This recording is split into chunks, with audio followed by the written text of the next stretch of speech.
cannot wait to dive into it as we check in with Paul Finebaum, presented by Allstate on the Matt Barrie Show. Paul, good morning. How are you? I want to start in the SEC because why not? Vegas warned us. Vegas was right.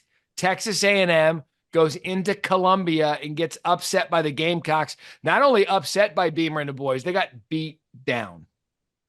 People should have been surprised, Matt, because you've lived there. You know how ferocious that stadium can be, especially at night. But that South Carolina team should have beaten LSU and came within a whisker of being Alabama. I mean, they were due, and Shane Beamer has that game in him every year. If he had about 5 or 6 like that, they'd be in the CFP. Uh, but yeah, Texas A&M just felt a little bit thin. I mean, they were getting by on a lot of things. So not a big surprise there. But it was indicative of the league though, and suddenly you're looking around and thinking about games. I was thinking about this earlier, like what are the games that matter the most now? And the fact that the final day of the season we thought it would be Texas at Texas A&M, it still will be important. Sure. Tennessee going to Vanderbilt might be a game that determines a college football playoff berth. That's how crazy this situation is right now. Yeah, and look, Texas A&M still, this is going to sound so stupid and cliche, and I can't believe we're saying it on a YouTube show, but Texas A&M still has everything in front of them.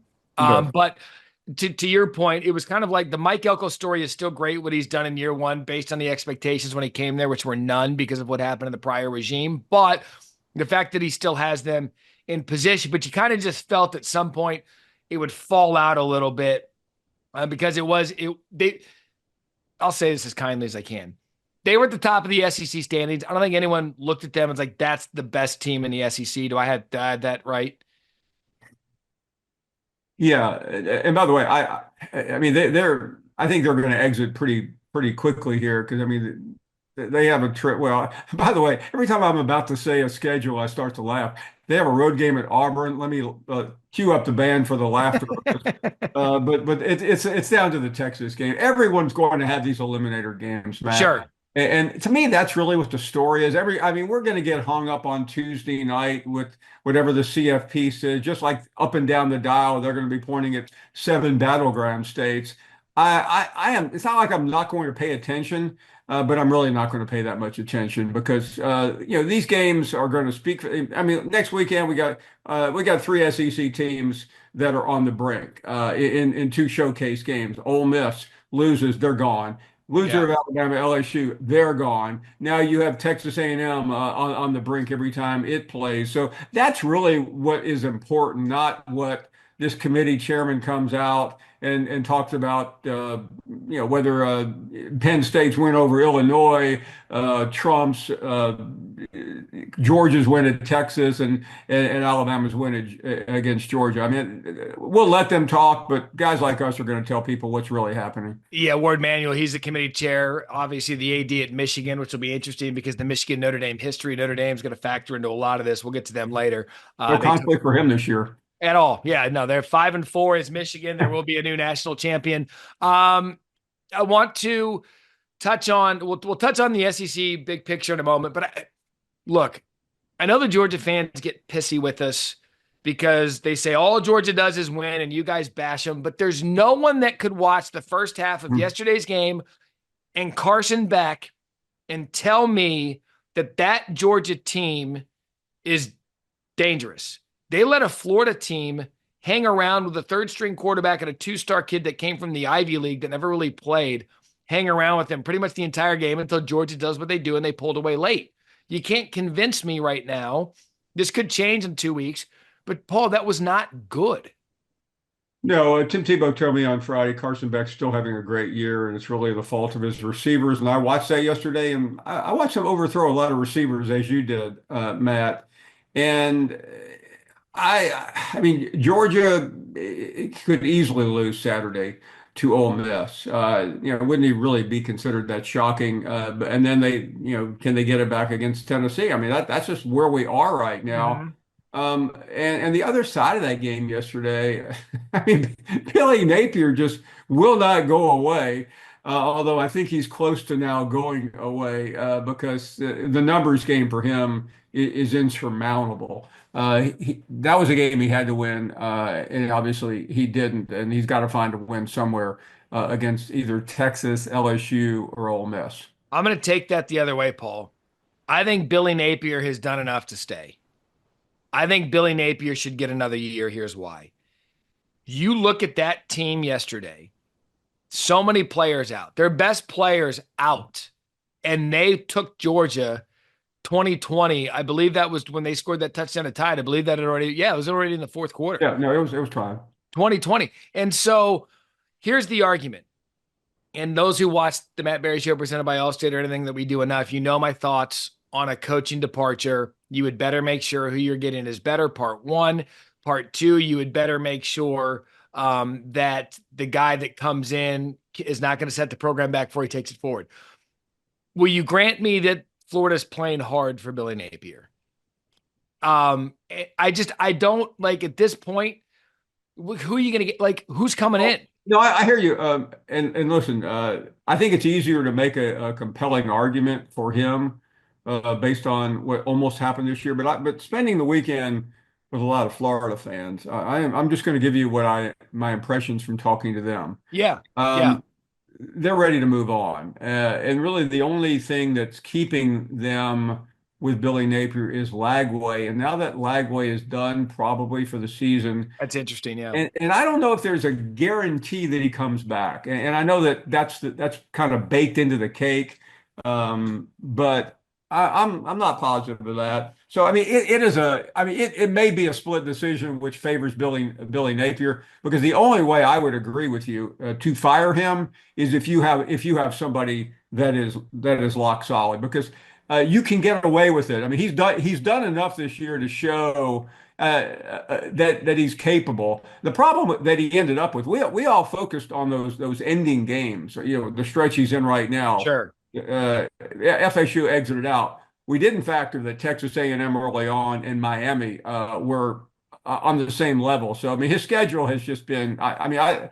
I mean, you put Clemson on with the same schedule, or somebody else, even in the SEC. You put Georgia with the same schedule, and they're going to have problems. It's that challenging right now for him. But it doesn't matter to me. I'm not advocating that he gets fired. I'm just simply saying, based on what I've heard down there, he may be out of time.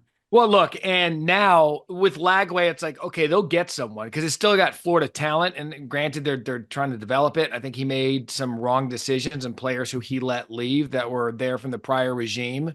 I mean, I can name 5 pass rushers in the ACC right now that came from Florida that they probably would have liked to have. But now with the quarterback situation, they're done. And then that's kind of the thing where you're going to look at the end product of the final record. And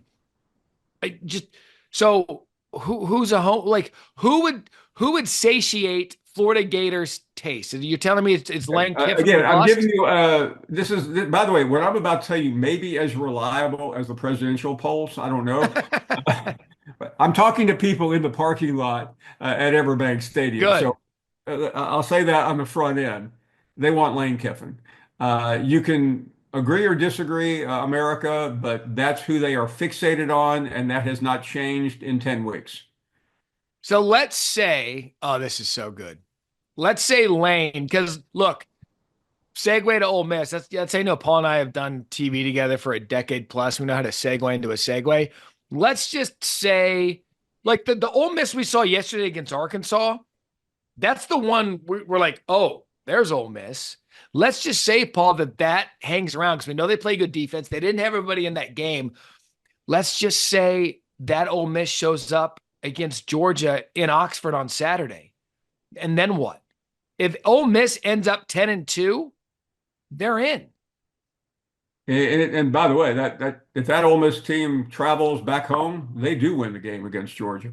And I don't think you can leave if you're in the CFP unless Florida, you know what, we're going to announce after the Florida State game he's leaving, and by waiting that if they don't have a coach within a week, it's pretty obvious it's somebody in the CFP. I don't think you can pull that off in today's world without just blowing your program up. But there's no way Lane Kiffin is leaving Ole Miss while his team is in the playoffs. And that, okay, so I've had this discussion with a couple of ADs. I've had this discussion with the guy that I sit next to on Saturdays in the booth on Thursdays.